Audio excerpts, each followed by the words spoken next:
দেশের অর্থনীতিকে বড় চ্যালেঞ্জে ফেলেছে অর্থ পাচার। ব্যাংক কর্মকর্তাদের সহায়তা ছাড়া পাচার অসম্ভব, দুদকের পর্যবেক্ষণ। পোশাক খাতে মানবাধিকার ও পরিবেশ রক্ষায় ইউরোপীয় পার্লামেন্টে নতুন নির্দেশনা, ইতিবাচক বলছেন অর্থনীতিবিদরা। পরমাণু কৃষি গবেষণা ইনস্টিটিউটের মহাপরিচালকের বিরুদ্ধে অর্থ আত্মসাৎ সহ নানা জালিয়াতির অভিযোগ, তদন্তে মন্ত্রণালয়। ষষ্ঠ উপজেলা নির্বাচনে আচরণ বিধি লঙ্ঘনের হিড়িক, তদন্ত সাপেক্ষে ব্যবস্থা নেবে কমিশন। আজ শেষ হচ্ছে প্রচারণা। এবং আগুনে পুড়ছে সুন্দরবনের চাঁদপাই রেঞ্জ, বিরতির পর আবার অভিযান, আগুন নেভাতে সহায়তা করছেন স্থানীয়রা।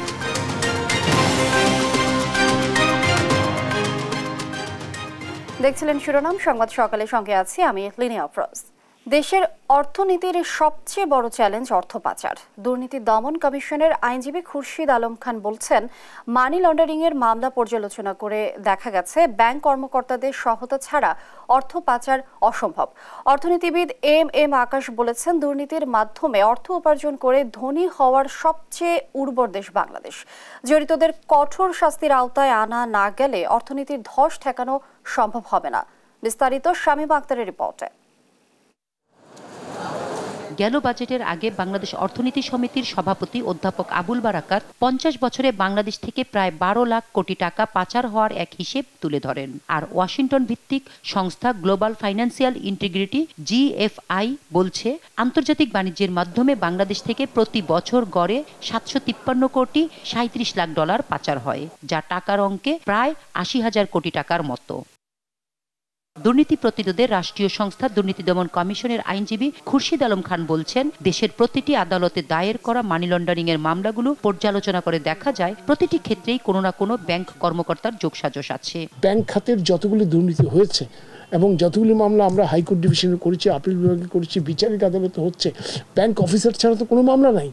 প্রত্যেকটা ব্যাংক অফিসারের বিরুদ্ধে তো অ্যালিগেশন আছে, তারা in connivance with the বড়োয়ার, in connivance with the beneficiary, যে মূল বেনিফিশিয়ারি তাকে সুযোগটা দিতে গিয়ে তারা ঘুষ খেয়েছে, ঘুষ নিয়েছে। তো মানি লন্ডারিংয়ের প্রত্যেকটা ছাপ তো আমরা পাচ্ছি এবং প্রত্যেকটা ইনগ্রেডিয়েন্টসের মধ্যে আমরা পাচ্ছি এখানে ব্যাংক অফিসাররা অ্যাফেটার হিসেবে কাজ করে। অর্থনীতিবিদ এম আকাশ বলেন, নানা প্রতিকূলতার মধ্যেও রেমিটেন্স, কৃষি, ক্ষুদ্র মাঝারি উদ্যোক্তা ও গার্মেন্টস শ্রমিকরাই টিকিয়ে রেখেছে দেশের অর্থনীতি। তারা দেশের অর্থনীতির মূল চালিকা শক্তি উল্লেখ করে বলেন, এই উৎপাদনশীল গোষ্ঠীকে সব সময় লুটেরা গোষ্ঠীর দুর্নীতির ছোবল গ্রাস করে। আমাদের রেমিটেন্সে আমাদের গরিব মানুষ গিয়ে টাকা পাঠাচ্ছিল, করোনায় একটু কমে গেছে। আমাদের কৃষক আমাদের খাদ্যে স্বয়ংসম্পূর্ণ করে দিয়েছে। ক্ষুদ্র এবং মাঝারি উদ্যোক্তারা, ইনফর্মাল সেক্টরে গার্মেন্ট শ্রমিকরা এক্সপোর্ট করে আমাদের জন্য টাকা নিয়ে আসছে। তারাই আমাদের উন্নতির চাবিকাঠি। উৎপাদনশীল 4টা শ্রেণী বা গোষ্ঠী, তাদেরকে সব রকম সহায়তা, অর্থনৈতিক, সাংস্কৃতিক,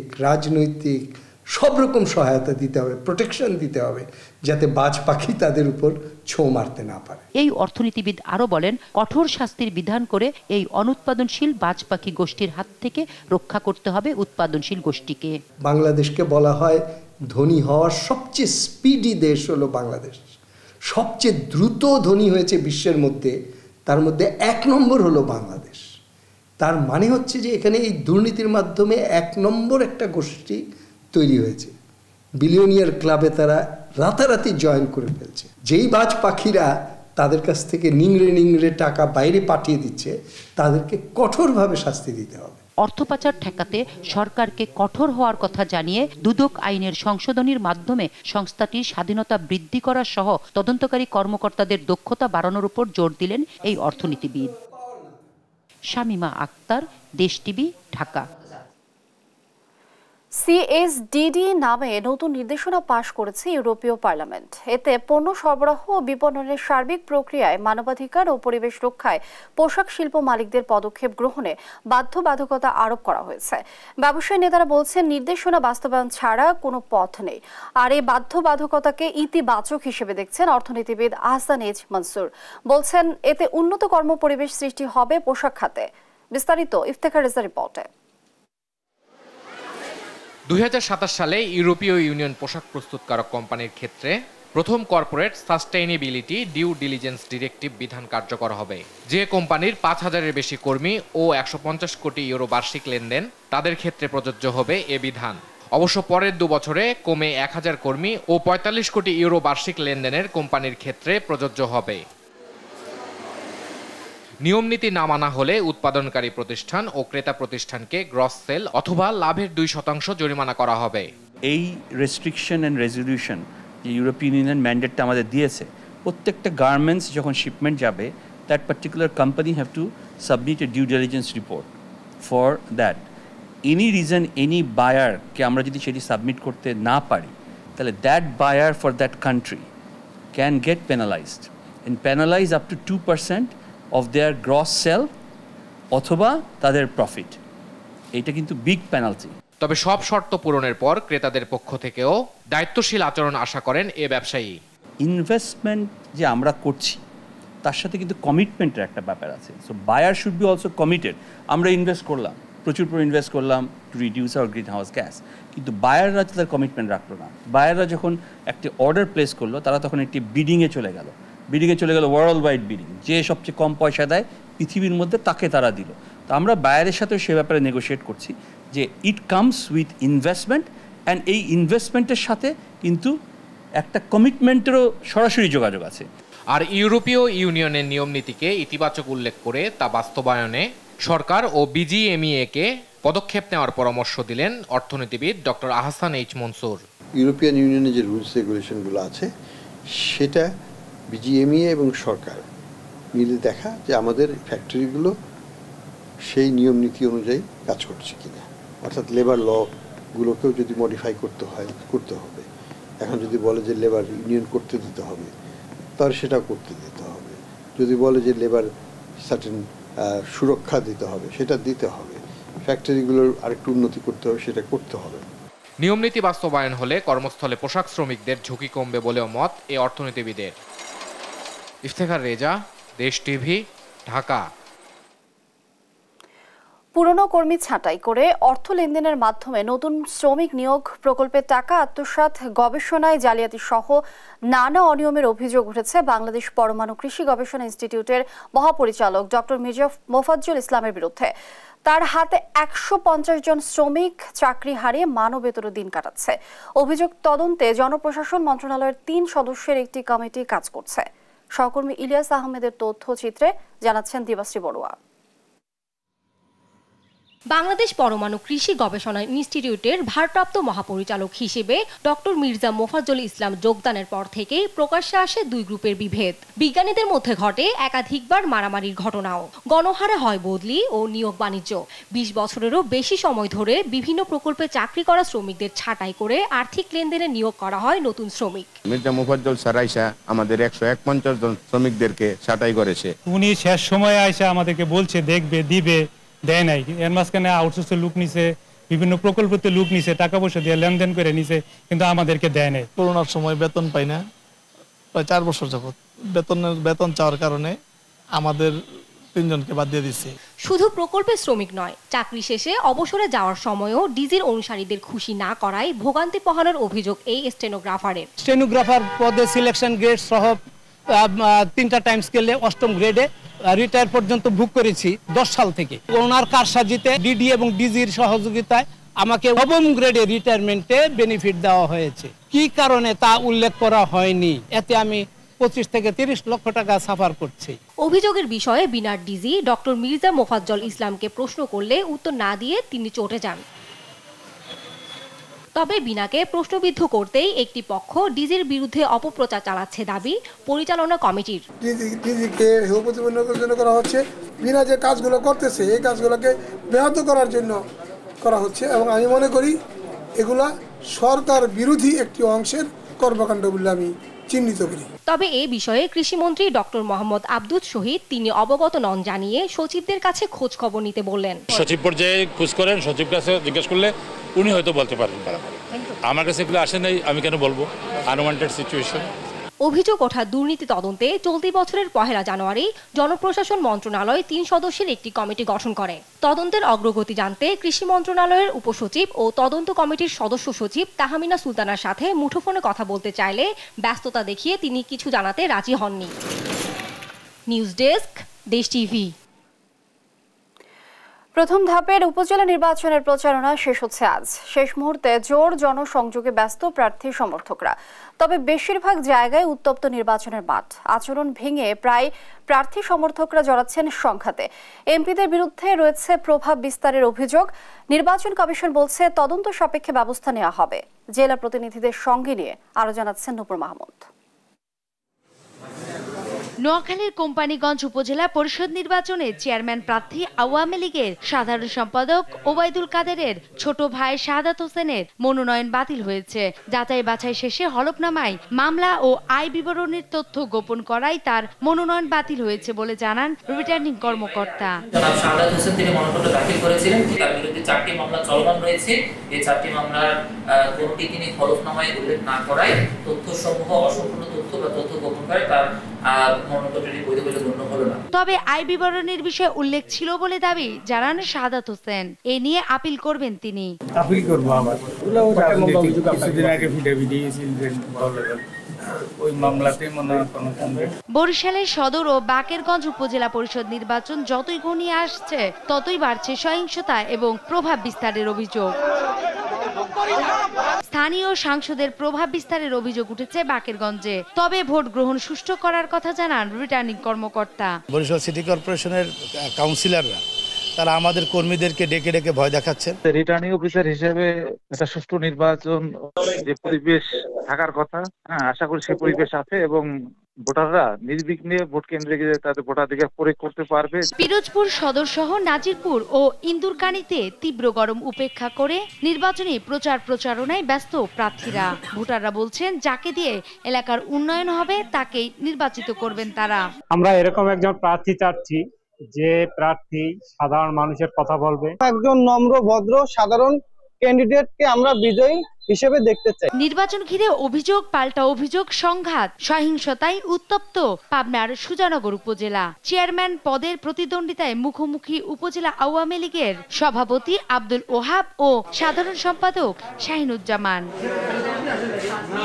উপজেলায় প্রার্থীদের অভিযোগের বিষয়ে নির্বাচন কমিশন বলছেন তদন্ত সাপেক্ষে ব্যবস্থা নেওয়া হবে। নির্বাচন কমিশনের তো এত হ্যান্ডস নাই যে সে প্রতিটা আচরণবিধি লঙ্ঘন প্রতিটা পয়েন্ট সে মনিটর করবে।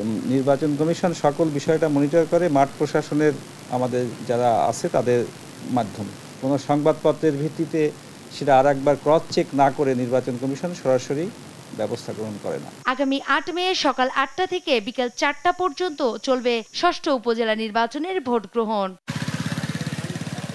নূপুর মাহমুদ, দেশ টিভি, ঢাকা।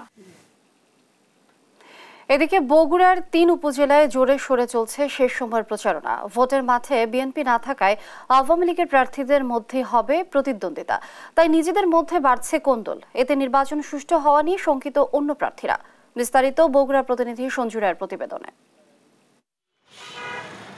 দরজাই করা নাড়ছে 6ষ্ঠ উপজেলা পরিষদ নির্বাচন। তাই শেষ সময়ে প্রার্থীদের দৌড়ঝাঁপ বেড়েছে কয়েক গুণ।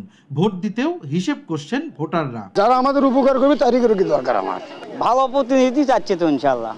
যে আসুক সে কাজ জান করতে পারে সেই আসে, যাই যা ভালো কাজ করতে পারবে সেরকম লোক চাই আমরা। যাই ভালো বিচার না গেলে তার বিচার করতে পারে, কতদিন দাম দেয় তো তাই কি চাই না, তো একবারই খাওয়া শেষ। আওয়ামী লীগের সংসদ সদস্যদের নিকটাত্মীয়দের নির্বাচনে অংশগ্রহণ না করতে দলের হাইকমান্ড থেকে বলা হলেও 2 উপজেলায় চেয়ারম্যান পদে লড়ছেন বগুড়া 1 আসনের এমপি সাদারা মান্নানের ছেলে আর ছোট ভাই।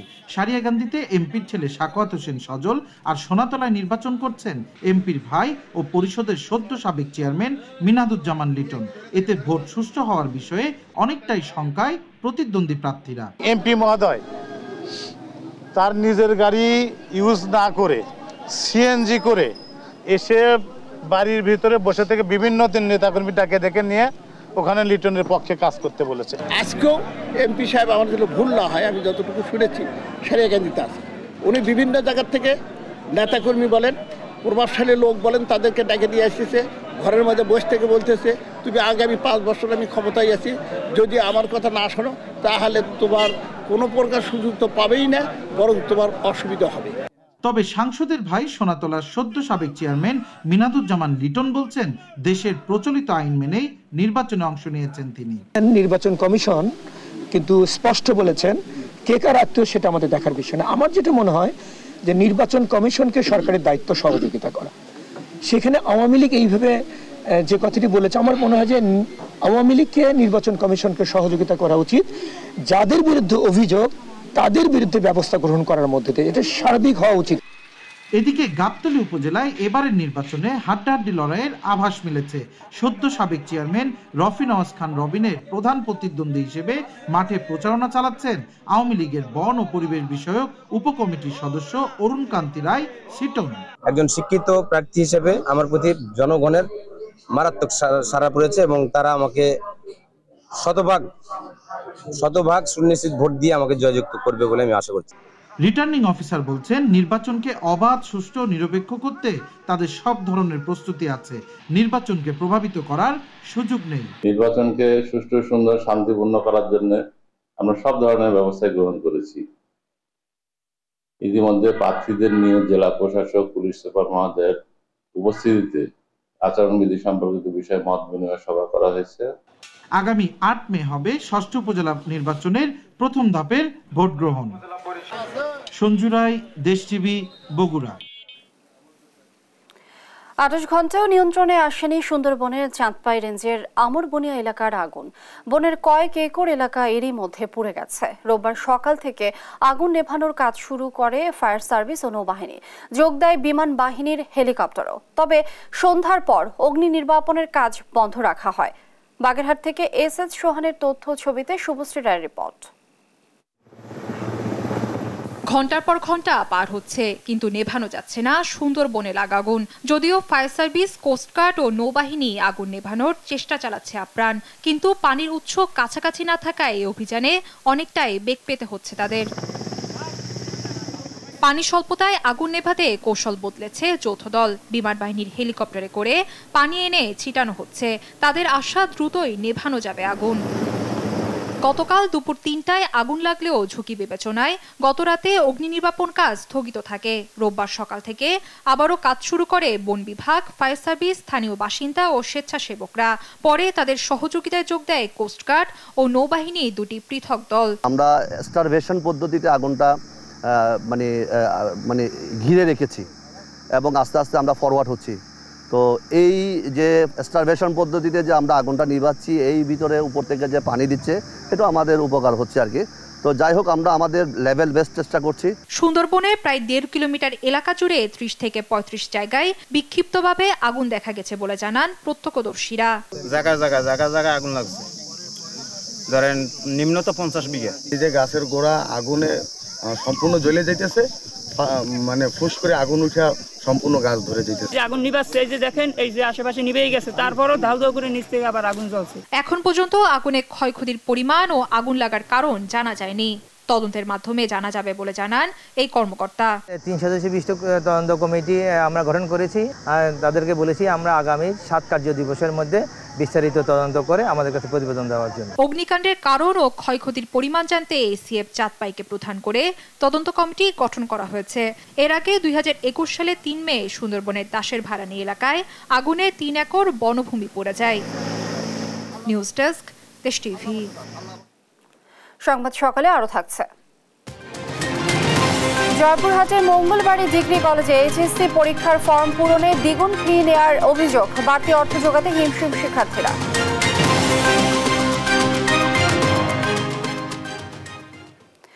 তীব্র গরমে নাকাল রাজধানীতে আবারও দেখা মিলল বৃষ্টির। কোথাও কোথাও হয়েছে শিলাবৃষ্টি এবং কালবৈশাখী ঝড়। তীব্র তাপপ্রবাহে নাভিশ্বাস ওঠা নগর জীবনে স্বস্তি ফিরেছে ঝড় বৃষ্টিতে। আবহাওয়া অফিস বলছে, সপ্তাহ জুড়ে বেশিরভাগ বিভাগীয় শহরে চলমান থাকবে বৃষ্টিপাত, কমে আসবে তাপমাত্রা। মাজহুল ইসলামের রিপোর্ট। রোববার রাত 10টার পর রাজধানী ঢাকা এবং তার আশপাশের জেলাগুলোতে নামে স্বস্তির বৃষ্টি। সেই সাথে বজ্রপাত, শিলাবৃষ্টি এবং ঝড়। ঝিমঝিম বৃষ্টিতে স্বস্তি নেমে আসে ইট পাথরের নগরীতে। গরমে তো মনে করেন সবারই প্রেশান হয়ে গেছে, সবাই ক্লান্ত হয়ে গেছে, প্রতিটা মানুষই। এখন তো মনে করেন এই আবাসন পাই মানুষের পরানটা খুবই নিস্তির লাগতেছে, ভালো লাগতেছে। বৃষ্টি হয়েছে, ঠান্ডা বাতাস লাগতেছে, এটা মানে এত গরমের পরে যে বৃষ্টিটা হলো, আলহামদুলিল্লাহ, শুকরিয়া। ভারী বৃষ্টিতে কোথাও কোথাও দেখা দেয় জলাবদ্ধতা, সৃষ্টি হয় যানজটে। কালবৈশাখী ঝড়ে কোথাও ভেঙে পড়ে গাছ।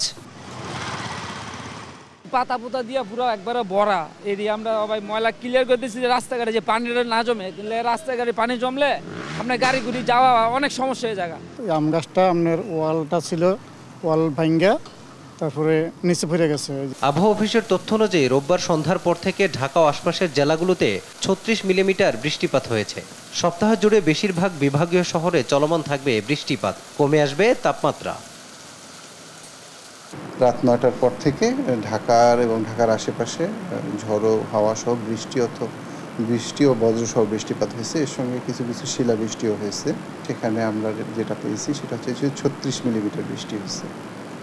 আর আগামী 24 ঘন্টার ফোরকাস্টে আমরা সিলেট এবং ময়মনসিংহ বিভাগের অধিকাংশ জায়গায়, ঢাকা এবং চট্টগ্রাম বিভাগের অনেক জায়গায়, রাজশাহী, রংপুর এবং খুলনা বরিশাল বিভাগের 2-1 জায়গায় বৃষ্টি অথবা বজ্রসহ বৃষ্টিপাতের কথা বলছি এবং সেই সঙ্গে আমরা শিলাবৃষ্টিও হতে পারে, এটা আমরা ফোরকাস্টের মধ্যে আমরা বলছি। এর আগে এপ্রিল জুড়ে টানা দাবদাহের পর বৃহস্পতিবার প্রথম বৃষ্টির দেখা পায় রাজধানীবাসী। কমতে থাকে অসহনীয় তাপমাত্রা। মাজহারুল ইসলাম, দেশ টিভি, ঢাকা।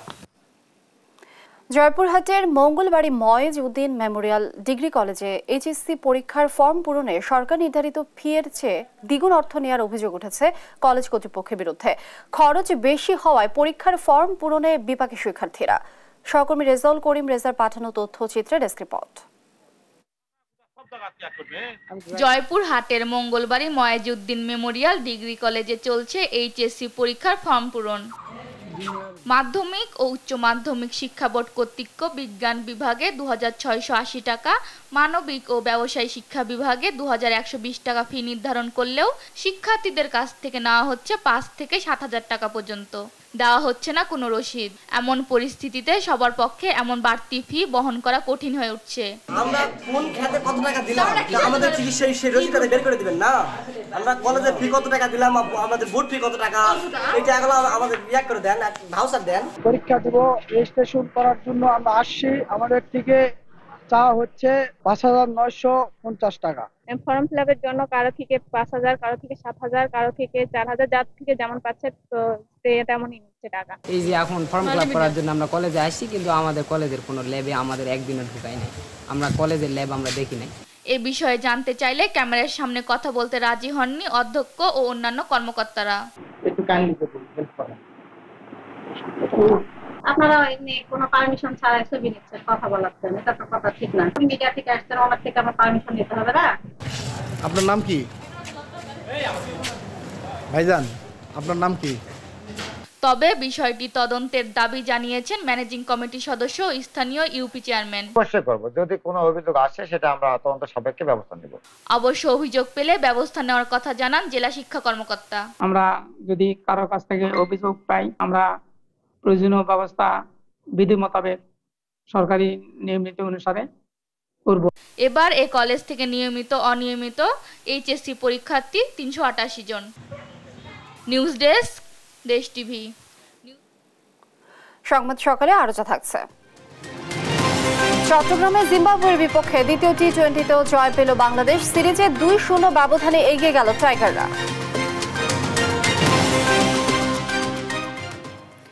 টানা 1.5 মাসের তীব্র দাবদাহে চাঁপাইনবাবগঞ্জে ঝরে পড়ছে আম। পানি সেচ ও বালাইনাশক স্প্রে করেও কোনো কাজ হচ্ছে না। এ পরিস্থিতিতে কাঙ্ক্ষিত আম উৎপাদন নিয়ে বাগানীরা পড়েছেন চরম দুশ্চিন্তায়। সহকর্মী তারেক রহমানের পাঠানো তথ্যচিত্রে দেবাশ্রী বড়ুয়ার ডেস্ক রিপোর্ট।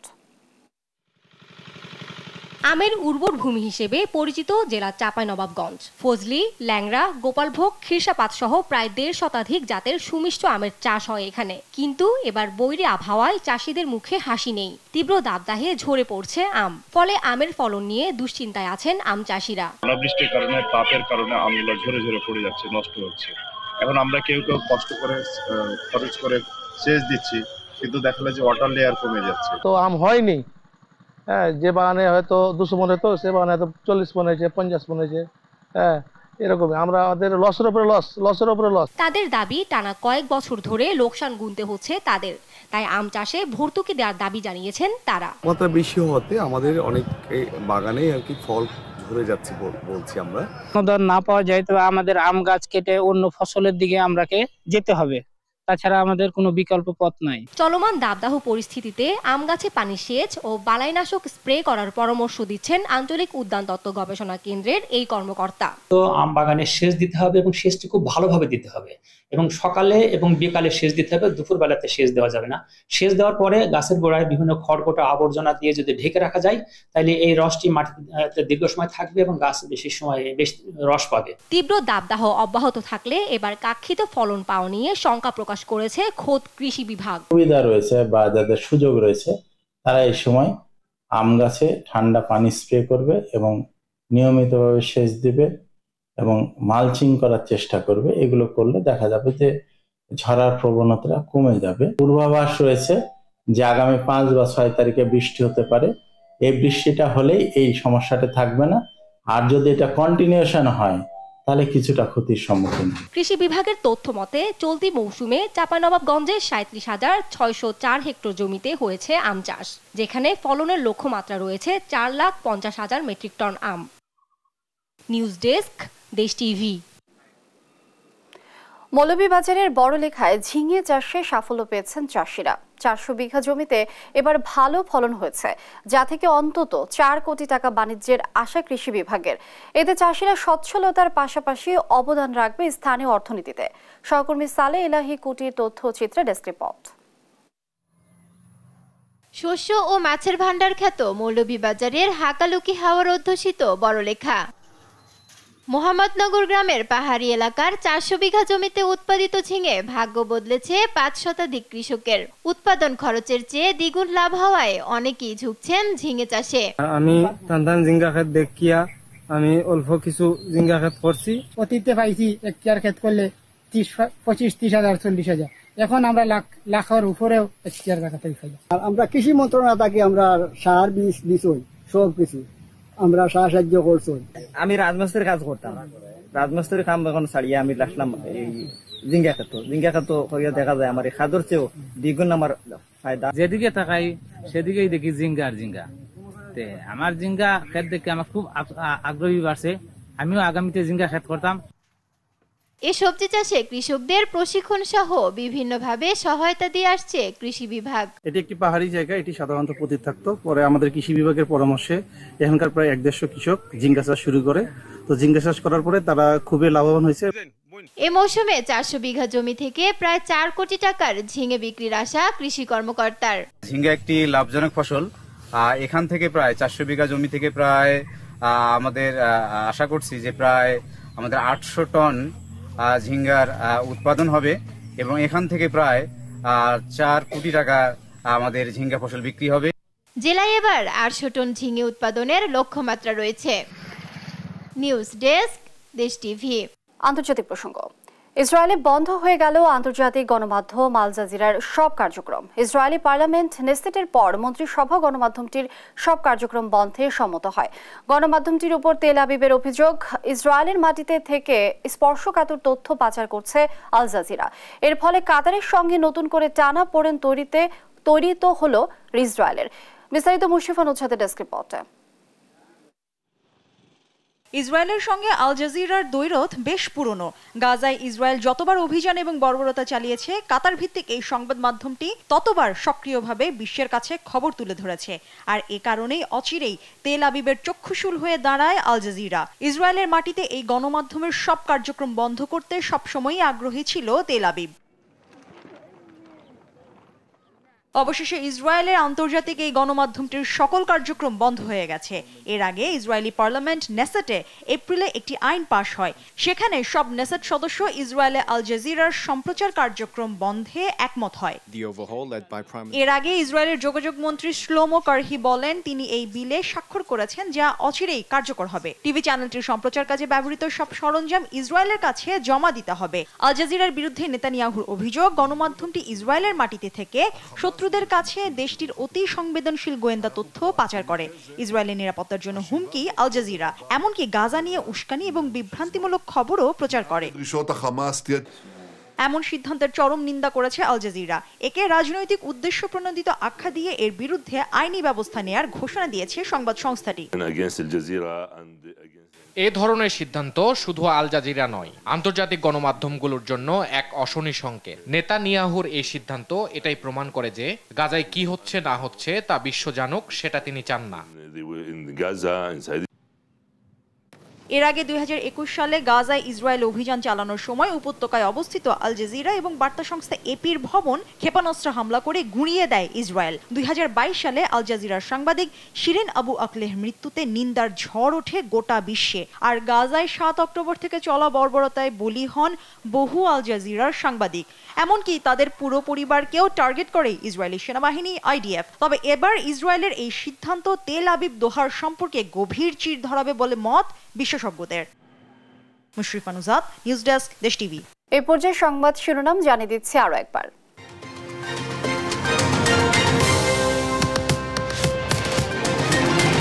দেশের অর্থনীতিকে বড় চ্যালেঞ্জে ফেলেছে অর্থ পাচার। ব্যাংক কর্মকর্তাদের সহায়তা ছাড়া পাচার অসম্ভব, দুদকের পর্যবেক্ষণ। পোশাক খাতে মানবাধিকার ও পরিবেশ রক্ষায় ইউরোপীয় পার্লামেন্টে নতুন নির্দেশনা, ইতিবাচক বলছেন অর্থনীতিবিদরা। পরমাণু কৃষি গবেষণা ইনস্টিটিউটের মহাপরিচালকের বিরুদ্ধে অর্থ আত্মসাৎ সহ নানা জালিয়াতির অভিযোগ, তদন্তে মন্ত্রণালয়। ষষ্ঠ উপজেলা নির্বাচনে আচরণ বিধি লঙ্ঘনের হিড়িক, তদন্ত সাপেক্ষে ব্যবস্থা নেবে কমিশন। আজ শেষ হচ্ছে প্রচারণা। এবং আগুনে পুড়ছে সুন্দরবনের চাঁদপাই রেঞ্জ, বিরতির পর আবার অভিযান, আগুন নেভাতে সহায়তা করছেন স্থানীয়রা। এই ছিল এখনকার সংবাদ সকাল। পরে বুলেটিন দেখার আমন্ত্রণ রইল। এছাড়া দেশ টিভি সর্বশেষ সব খবর পেতে ভিজিট করুন www.desh.tv। ফেসবুকে আমাদের সঙ্গে যুক্ত থাকুন দেশ টিভি অথবা দেশ টেলিভিশন পেজে। এছাড়াও সর্বশেষ সব ভিডিও পেতে ইউটিউবে আমাদের হ্যান্ডেল @দেশ টেলিভিশন অথবা @দেশ টিভি নিউজ লিখে সার্চ করুন। ধন্যবাদ সবাইকে।